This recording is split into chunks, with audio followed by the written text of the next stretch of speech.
தமிழ் சொந்தங்கள் அனைவருக்கும் இனிய வணக்கம்.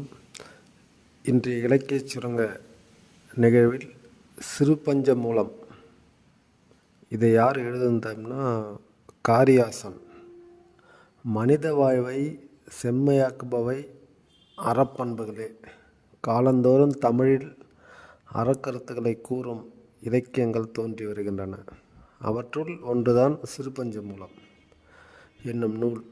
வயதுக்கும் அறிவுக்கும் சில நேரங்களில் தொடர்பு இருப்பதில்லை. சாதனைக்கு வயது ஒரு தடையில்லை என்று இந்த சிறுபஞ்ச மூலமாக காரியாசன் விளக்கியுள்ளார். இதில் பாடல் எண் 22 இதில் அறிவுடையார் தாமே உணர்வர் என்ற செய்யுள் வரியை இன்று இந்த இலக்கிய சுரங்கத்தின் வாயிலாக விளக்கம் பெறலாம்.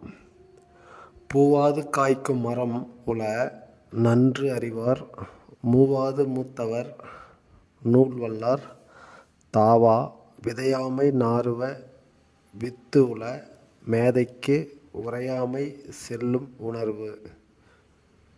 பூவாமை காய்க்கும் மரம் உள நன்று அறிவார், மூவாது மூத்தவர் நூல் வல்லார், தாவா விதையாமை நாறுவ வித்து உள மேதைக்கு உரையாமை செல்லும் உணர்வு.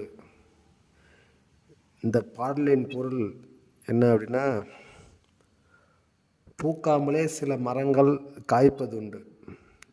இதை போலவே நன்மை தீமைகளை நன்கு உணர்ந்தவர் வயதில் இளையவராக இருந்தாலும் அவர் மூத்தவரோடு வைத்து எண்ணத்தக்கவரே ஆவார். பாத்தி அமைத்து விதை விதைக்காமலே தானே முளைத்து வளரும் விதைகளும் உள்ளன. அதை போலவே மேதையாரும் பிறர் உணர்த்தாமல் எதையும் தாமே உணர்ந்து கொள்வர் என்று அழகான ஒரு செய்யுளின் வாயிலாக அறிவுடையார் தாமே உணர்வர் என்று இதில் விளக்கம் பெறுகிறது. இதில் மூவாது என்றால் முதுமை அடையாமல் என்று சொல்லலாம். நாறுவ அப்படின்னா முளைப்ப, தாவா அப்படின்னா கெடாதிருத்தல் என்று எளிமையான பாடல் வரிகளை இதில் கொண்டு அறிவுடையார் தாமே உணர்வர் என்ற செய்யுள் காரியாசன் அழகாக விளக்கம் கொடுத்திருக்கிறார்.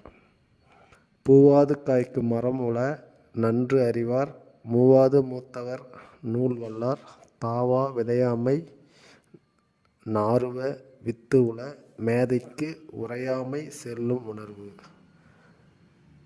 இன்று இலக்கிய சுரங்கத்தின் வாயிலாக விளக்கம் பெறப்பட்டது. மீண்டும் அடுத்த இலக்கிய சுரங்கத்தில் சந்திப்போம். நன்றி, வணக்கம்.